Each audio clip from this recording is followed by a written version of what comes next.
দেখে সেই প্রেমকে তার পৃথিবীর সব কয়টি মধুর অনুভূতির মধ্যে একটি মনে হয়েছিল। অনার্স শেষের পথে হাঁটতে থাকা আজ তার মনে হচ্ছে প্রেম একটি ঘোরতর অপরাধ। তার চেয়েও নিদারুণ ভয়ঙ্কর ব্যাপার হলো কলেজে ইউনিভার্সিটিতে পড়ায় বাজে বলে কুখ্যাত ছেলেটির প্রেমে পড়ে যাওয়া। তাতেও তার কোনো প্রকার সমস্যা ছিল না, কিন্তু বয়সে নিজের থেকে 1.5 বছরের ছোট ছেলেটার প্রতি অনুভূতির 24 বছরের জীবনে প্রথমবার অনিয়ন্ত্রিত হওয়াকে তার রীতিমতো পাপ বলে মনে হচ্ছে। নিজের প্রতি তীব্র ঘৃণা কাজ করছে তার। বারবার জোর গলায় ধিক্কার জানাচ্ছে নিজের চরিত্রকে। কিভাবে ছোট ভাইয়ের বন্ধুর প্রেমে পড়ে গেল সে? ছেলেটা তো তার ভাইয়ের মতোই। কেন যে একটু আগের ভাবা ব্যক্তিটাই তিক্ত লাগে তের নিকট। সে কোনো রকমেই পারে না বাজে সেই ছেলেটাকে ছোট ভাই ভাবতে। যেই রাস্তার মোড়ে ছেলেটা অন্য সব ছেলেদের সাথে বসে হররোজ সিগারেট ফুঁকে, তে সিদ্ধান্ত নিল সেই রাস্তা দিয়ে বাড়িতে আসা যাওয়া বন্ধ করে দেবে। কেননা তার ধারণা রোজ ছেলেটাকে দেখে বলেই অনুভূতির দ্বারা এমন মারাত্মক অপরাধ ঘটে গেছে। তাই সে ছেলেটাকে মনের আড়াল করার জন্য সর্বপ্রথম চোখের আড়াল করার অনির্দিষ্টকালের যুদ্ধে নেমে গেছে। ওদের বাড়িতে যাওয়ার দুটি রাস্তা। যেদিন থেকে উপলব্ধি করলো অসম প্রেম, একতরফা অনুভূতি কোনোদিনও এই সমাজে স্বীকৃতি পাবে না, সেদিন হতেই দ্বিতীয় রাস্তাটি বেছে নিল সে ইউনিভার্সিটি থেকে আসা যাওয়ার জন্য। কিন্তু আজ কপালের ফের। কিছু পথ আসতেই পাশের ছোট্ট চায়ের দোকানটা থেকে একটা পুরুষালী গম্ভীর স্বর ডাকলো, দাঁড়ান। চিরদিনের পরিচিত গলাটা চিনতে খুব একটা বেগ পোহাতে হলো না তার। হৃদযন্ত্রটার পাশাপাশি পা দুটিও থমকে গেল আপনা আপনি। পাশ ফিরে একটু চেয়ে মাথার ঘোমটা ভালো করে টেনে অন্যত্র তাকালো, প্রশ্ন করলো, কিছু বলবে? জাঙ্কুক দেরি না করে হাতে জ্বলন্ত সিগারেট ফেলে পায়ের তলায় পিষে ফেললো। অনেকখানি দূরত্বে দাঁড়িয়ে একটু একটু চিন্তিত ও স্বাভাবিক গলায় বলল, গত রাত থেকে সুগা ফোন তুলছে না। ওর কি হয়েছে বলুন তো? আজ সকালে আমাদের একটা ক্রিকেট ম্যাচ ছিল, ও না আসার ম্যানের অভাবে ক্যান্সেল হয়ে গেল। আমার ফোনও তুলছে না। ভাবছিলাম আপনাদের বাড়ি যাব। এখন যখন আপনাকে পেয়ে গেলাম, তাহলে আপনিই বলুন ওর হয়েছেটা কি? গতকাল তোমরা বৃষ্টিতে ভিজে কোথায় গিয়েছিলে? আসার পর থেকেই ওর খুব জ্বর, বিছানায় পড়ে আছে। ফোনে হয়তো চার্জ নেই, আমি বাড়ি গিয়ে জানাবো। বাড়িতে আসলেই তো পারতে। শালা এইটুকু বৃষ্টিতে ভিজে জ্বর বাঁধিয়ে ফেললো। এত কমজোর হলে চলে নাকি? রাতে যাব, আসি এখন। বলেই জাঙ্গু পুনরায় চায়ের দোকানের সামনের ক্যারাম খেলায় ডুবে গেল। কালো রঙের কি সবুজ সুতা বাঁধা হাতটা দিয়ে গুটি ক্যারামের পকেটে ঢুকানোর টার্গেট সেটাই করছে। তে আর চোখে এক পলক চেয়ে আগাতে শুরু করলো বাড়ির দিকে। জাঙ্কুকের সাথে তার এই নিয়ে তৃতীয় দফায় কথা।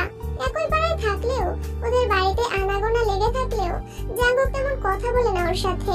প্রথম কথা বলেছিল যখন তখন ইউনিভার্সিটি দ্বিতীয় বর্ষের ছাত্রীও বসন্তের অনুষ্ঠানে গিয়ে আসতে প্রায় রাতই করে ফেলেছিল। তাই সুগা জাঙ্কুককে সাথে নিয়ে আনতে যায় তাকে। কিন্তু ভার্সিটির গেটে দাঁড়িয়ে সুগা আমতা আমতা করে বলেছিল, আপা তুই জাঙ্কুকের সাথে চলে যা, আমি জিমিনের সাথে একটু দেখা করে আসি।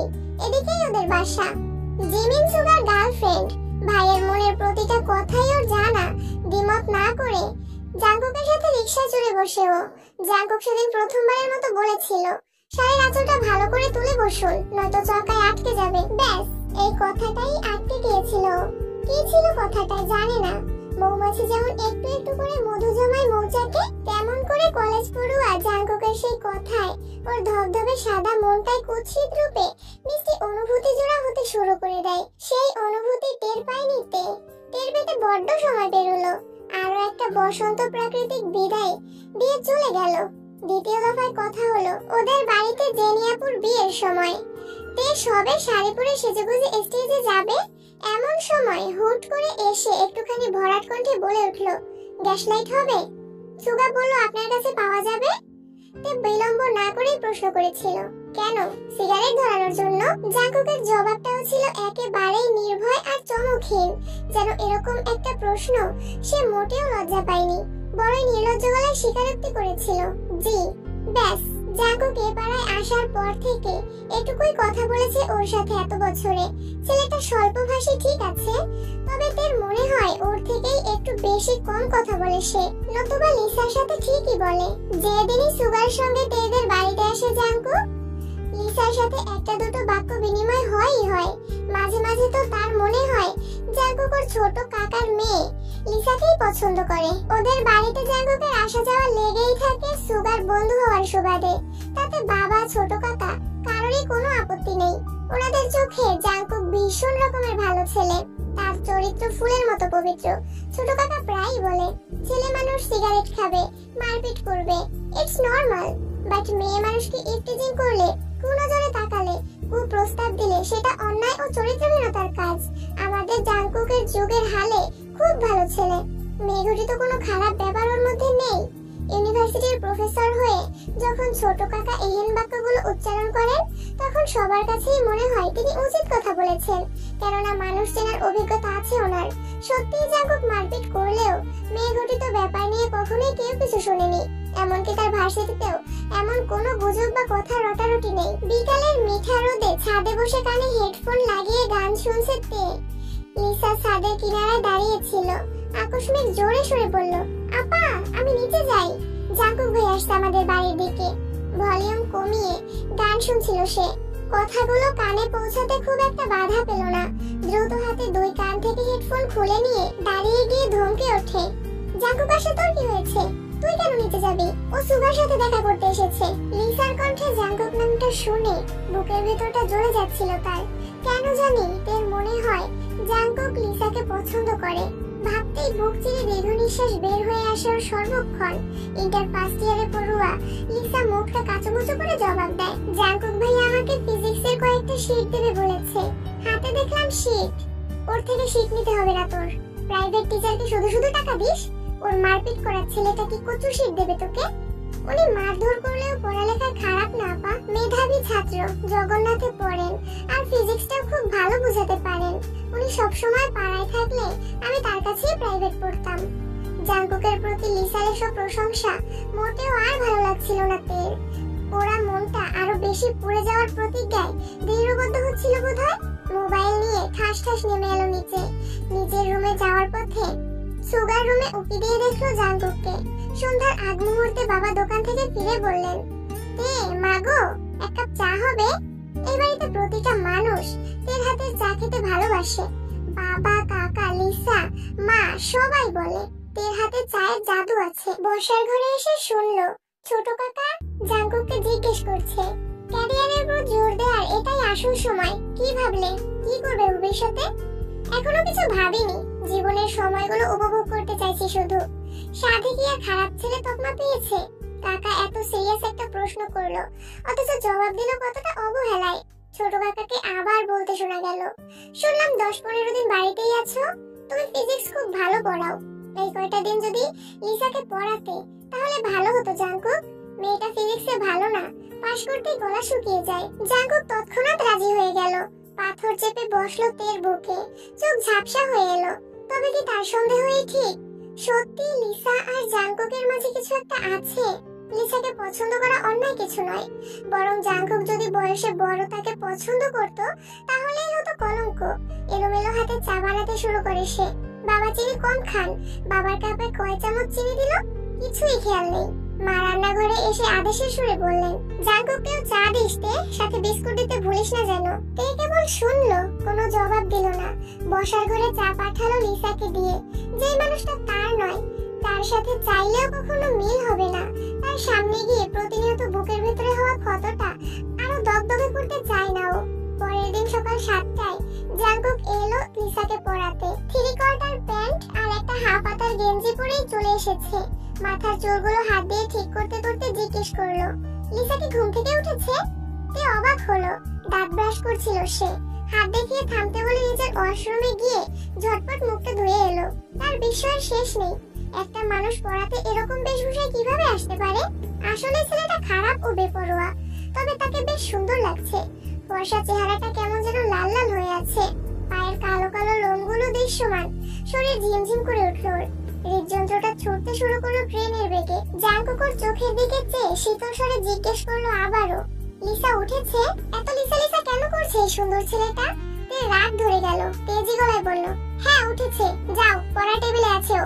ফজরের সময় ওঠে, রোজ রোজ এসে জিজ্ঞেস করার প্রয়োজন নেই। জাঙ্কুকের মুখটা কঠিন হয়ে গেল। কিচ্ছু বলল না, চুপ করে চলে গেল লিসার পড়ার ঘরে। তের মনের আশারের কালো মেঘ এসে হানা দিল নিমিষেই। তার অবাধ্য মনটা খুব অভিমানের সুরে তাকে জানালো সে রূঢ় আচরণ করে ফেলেছে জাঙ্কুকের সাথে। এটা অনুচিত হয়েছে। এভাবে করে বললে যে কেউ অপমান অনুভব করবে। অভিমান, ভালোবাসা, কষ্ট সবই মিলে ঝুলে এই আচরণের প্রতিফলন। মনকে কিভাবে বুঝাবে সে? লিসার পড়াশোনা, জাঙ্কুকের পড়ানো, বাড়ির সবার কাজ, বাবার দোকান সবই ভালো চলছে। ভালো নেই কেবল তে। জাঙ্কুকে লিসাকে পড়ানো প্রতিনিয়ত দম বন্ধ করে দিচ্ছে তার। ভালোবেসে সে এতটা জ্বলতে হবে জানলে কখনোই ভালোবাসাকে আসতে দিত না এই হৃদয়ে। কিন্তু ভালোবাসা যে বড্ড বেহায়া, বাধা দিলেও চলে আসে হৃদয়ে। প্রতিনিয়ত দগ্ধ হাওয়া থেকে মুক্তি পেল সেদিন যেদিন জাঙ্কুক ফিরে গেল তার ইউনিভার্সিটির হলে। লিসাকে পড়াবে না এখন আর, সেটা ভেবে তাই শান্তি পেলেও জাঙ্কুকের দূরে যাওয়া তাকে যন্ত্রণা দিচ্ছিল ঠের। কিন্তু মেনে নেওয়া ছাড়া যে উপায় নেই। এই ক্লেশ তাকে বুক চেপে জীবনযাপন করতে হয়। কারণ কার ভরসায় অসমবয়সী কারো হাত ধরার অন্যায় করবে ও?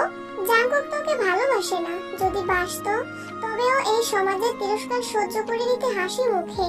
কারণ জাঙ্কুককে পেয়ে গেলেই তার জীবনের সর্বসুখ পাওয়া হয়ে যেত। চতুর্থ বর্ষের ফাইনাল পরীক্ষা দিতেই বাবা, কাকা, মা সবাই উঠে পড়ে লাগলেন বিয়ে দিতে। এর বড় বোন জেনিরও বিয়ে হয়েছিল অনার্স শেষ হবার পর। সেই রীতিতেই চলছে সব। অনার্স পড়াকালীন বাবা একবারও বিয়ে শব্দটা উচ্চারণ করেননি। ফাইনাল পরীক্ষা শেষ হবার পর একদিন স্নেহের হাত মাথায় বুলিয়ে বললেন, তে মা, এখন তোমার গ্রাজুয়েশন শেষ। সেই কলেজ পড়ার সময় থেকেই কত ভালো মন্দ প্রস্তাব আসলো, নাকচ করে দিলাম। কারণ এবারের মেয়েদের গ্রাজুয়েট হওয়ার আগে যে বিয়ে দেওয়া হয় না। তবে এখন আমরা তোমার জন্য পাত্র দেখব। তোমার কি আপত্তি আছে? অথবা পছন্দের কেউ আছে? বাবাকে বলতে পারো মা, বাবা কখনো তোমার পছন্দকে না করবে না। এই চিৎকার করে বলতে ইচ্ছে করছিল, আমি কয়েক বছর ধরে জাঙ্কুককে খুব ভালোবাসি বাবা। ছেলেটা আমার থেকে বয়সে ছোট। তুমি কি মেনে নেবে? মেনে নাও বাবা, তাকে ছাড়া হয়তো আমি জীবন মৃত্যু হয়ে যাব। কিছু কথা চেয়েও বলা যায় না। তেও পারেনি। নিশ্চুপ থেকে বাবাকে বুঝিয়ে দিয়েছিল, আমার কোনো পছন্দ নেই বাবা। অতঃপর শুরু হলো তের জন্য পাত্র দেখা। প্রথমত হয় পাত্রের তেকে পছন্দ হয় না, নয়তো তের পরিবারের পাত্রকে পছন্দ হয় না। তে দেখতে যথেষ্ট সুন্দরী, শুধু লম্বা একটু খাটো। এই খাটো ব্যাপারটা নিয়ে মন মনামনি করে। আবার কারো পছন্দ হয়ে যায় তেকে। এসবের মাঝে জাঙ্কুকের কথা ভেবে ভেবে ঘুমড়ে মরে সে। তন্মধ্যে এক বন্ধের দিনের সন্ধে লগ্নে জাঙ্কুক আসলো ওদের বাড়িতে। তে বাড়ির উঠোনেই পায়চারি করছিল, আর একটু পরপর বুকের ভিতরে সৃষ্টি হওয়া যন্ত্রণাটা শ্রাবণ ধারা হয়ে নেমে আসছিল চোখের কোল থেকে। জাঙ্কুক ওর দিকে পা চালিয়েই হন্তদন্ত করে বলল, আমার আপনার সাথে কথা আছে। জাঙ্কুককে দেখতে পেয়ে হাতের তালুতে চটপট করে জল মুছে নেয় ও। তার প্রতি অভিমান, লিসার প্রতি আচরণ, লিসাকে এ বাড়িতে দেখতে আসা, তাকে পড়ানো, তাকে পছন্দ করা সব রাগ হয়ে ঝরে পড়লো কণ্ঠে। কোনো কিছু না ভেবে জেদ আর তাচ্ছিল্যের স্বরে বলল, কেন আসো তুমি আমাদের বাড়িতে? এভাবে হুটহাট আমাদের বাড়িতে আসতে লজ্জা করে না তোমার? এটা কি তোমার আত্মীয়ের বাড়ি? কই সুগার অন্য বন্ধুরা তো তোমার মতো এত আসে না। তুমি একটা বাজে ছেলে। মারপিট করা, সিগারেট টানা ছাড়া আর কি গুণ আছে তোমার? তোমার মতো বাজে ছেলে আমাদের বাড়িতে আসা আমার পছন্দ না, আর আসবে না। আর আমি তোমার থেকে কোনো কথাই শুনতে চাই না। Get lost. জাঙ্কুকের চোখ দুটো রক্তবর্ণ হয়ে ওঠে, সাথে সাথে চোয়াল শক্ত হয়ে এলো। কপালের দুপাশে রগ ভেসে উঠলো বিশদ। ফর্সা মুখের অবয়ব পাল্টে সূর্যের রক্তিম রংটা যেন ছেয়ে গেল চেহারায়। সে কয়েক পল তের দিকে স্থির চেয়ে উল্টো ঘুরে চলে গেল। তে স্তব্ধ হয়ে দাঁড়িয়ে রইল সেখানেই। তার বিন্দুমাত্র আফসোস, কষ্ট কিছুই হলো না জাঙ্কুককে অপমান করার দায়ে। বরং ভেতরটা হালকা লাগছে। মনে হচ্ছে বুকের ভেতরে এতকাল যে রাগটা পাথর হয়ে চেপেছিল সেটা নেমে গেছে নিমিষেই। আজ থেকে জাঙ্কুক আর এই বাড়িতে আসবে না। চোখের সামনে লিসা আর তার মেলামেশা দেখতে হবে না ভেবেই পৈশাসিক আনন্দ পেল। পরক্ষণে শক্ত মাটির উপরে বসে ঠোঁটে ঠোঁট চেপে নীরবে নিঃশব্দে ফেলতে লাগলো চোখের জল। তারপর 1.5 মাস পরের কথা, এক মধ্য দুপুরে তের বিয়ের দিনকাল ঠিক হয়ে গেল। পাত্র সাহেব পেশায় একজন আর্মি, দেখতে শুনতে বেশ ভালো এবং সুযোগ্য পাত্র বলে বিবেচনা করাই যায়। পাত্র তের মেজ ফুপুর ভাসুরের ছেলে। পাত্রপক্ষ জানালেন আসছে বসন্তের রাতে ঘরোয়াভাবে আকত করে রাখবেন। তার ছেলে বেশি দিনের ছুটি নিয়ে এলেই অনুষ্ঠান করে ঘরে তুলে নেবে তেকে। রাতে খাবার টেবিলে বাবা সুগাকে বললেন, জাঙ্কুক আসে না বাড়িতে? আমি বলছিলাম কি তুই ওকে নিয়ে অপদের কাজের ব্যাপারগুলো দেখে দে। হোক ঘরোয়া ভাবে, ছোটখাটো অনুষ্ঠান তো করতেই হবে তাই না? জাঙ্কুক আসে না আব্বা। কি হয়েছে জানি না, গত 1.5 মাস ধরে এত এত কল দিলাম, ধরলো না। আন্টির কাছ থেকে জানলাম সে নাকি একটা কোচিং সেন্টারে ক্লাস নেয়, পড়াশোনা নিয়ে ব্যস্ত, কয়েক মাস বাড়িতে আসবে না জানিয়েছে। তের দুর্বল হাতে ভাতের লোকমাটা মুখে পড়লো। জাঙ্কুক তাহলে ওর করা অপমানে গায়ে লাগিয়েই নিয়েছে। হোক ছেলেটা ভব ঘুরে, কিন্তু আত্মসম্মান আছে ভরপুর। প্রচন্ড খারাপ লাগা কাজ করলো ওর। চোখের সামনে ভালোবাসার মানুষকে অন্য কাউকে ভালোবাসতে দেখলে যে হৃদয়টা ক্ষতবিক্ষত হয়ে যায়, আর যে সহ্য করতে পারছিল না তে। সে যখন সবার মন রাখতে অন্যের সংসারে চলে যাবে, তখনও জাঙ্কুককে বলবে, তুমি এই বাড়িতে প্রতিদিন এসো জাঙ্কুক, আমি আর আসবো না। এবারের বসন্তটা যেন বড়ই ভিন্ন আর বিবর্ণ। কোথাও রং নেই, প্রেমের সুর নেই, আনন্দের সমাগম নেই। তবে বাকি সব বসন্তের মতোই আজও সেজেছে তে। পরনে লাল খয়েরি একটা কাঞ্জিভুরম শাড়ি, মাথায় ঘোমটা টানা, অন্ধকারে নিমজ্জিত হয়ে আছে সে। লিসা রুমের দরজা হালকা ঠেলে দিয়ে ভিতরে ঢুকে ভয়ার্ত কণ্ঠে বলল, রুম অন্ধকার কেন আপা? কোথায় তুমি? এখানেই আছি। শীতল স্বরের জবাব পেয়ে অভ্যস্ত হাতে ঘরের বাতি জ্বালালো লিসা। চেয়ে দেখলো আপার চোখের কাজল লেপটে আছে। বিছানার চাদর খামচে ধরে ফুপিয়ে ফুপিয়ে কাঁদছে সে। হতভম্ব হয়ে তাকায়, জড়িয়ে ধরে প্রশ্ন করে, কি হয়েছে আপা? কাঁদছো কেন?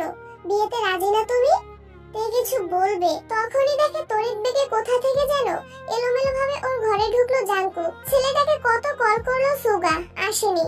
অথচ বসন্তের এই সন্ধ্যায় এত মাস পর উদ্ভ্রান্তের ন্যায় তাকে ছুটে আসতে দেখে অবাক হয় তে লিসা দুজনেই। লিসা দুই ঠোঁট আলগা হবার আগেই জাঙ্কুক দীর্ঘ নিঃশ্বাস ফেলে বলল, আমি ওনার সাথে কথা বলতে চাই লিসা, একাই বলতে চাই। তবে কি লিসা এতকাল যা আন্দাজ করেছিল তাই সত্য?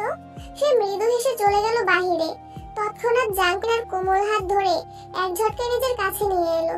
বুকের ভীষণ কাছে দাঁড় করিয়ে অশ্রুসিক্ত চোখে চেয়ে বলল, আমি আপনার জন্য নিজেকে পাল্টে ফেললাম। যা আপনার চোখে বাজে সেই সব অভ্যাস ছেড়ে দিলাম আমি, আর আপনি আমাকে ফেলে চলে যাচ্ছেন? তের চোখের জল থমকে গেল, একরাশ বিস্ময় তার স্বরে। মানে? আমি আপনাকে ভালোবাসিতে? জাঙ্কুকের বুক খামচে ধরেও কাতর গলায় জানতে চায়, আগে বললে না কেন? বেলা খুইয়ে কেন বলতে এলে জাঙ্কুক? আমার মনে হতো আপনি আমাকে ভালোবাসেন না। আমার মনে কখনোই বয়সের পার্থক্যের ভয় বাস করতে পারেনি তে। আমি কেবল আপনার চোখে ভালোবাসা দেখার জন্য অপেক্ষায় ছিলাম। এই তো কয়েক মাস আগে আমার মনে হয়েছিল আপনি আমাকে ভালোবাসেন। সেই কারণেই সেদিন সন্ধ্যায় আপনাকে বলতে এসেছিলাম ভালোবাসার কথা। কিন্তু আপনার চোখে সেদিন ভালোবাসা ছিল না, ছিল ক্রোধ।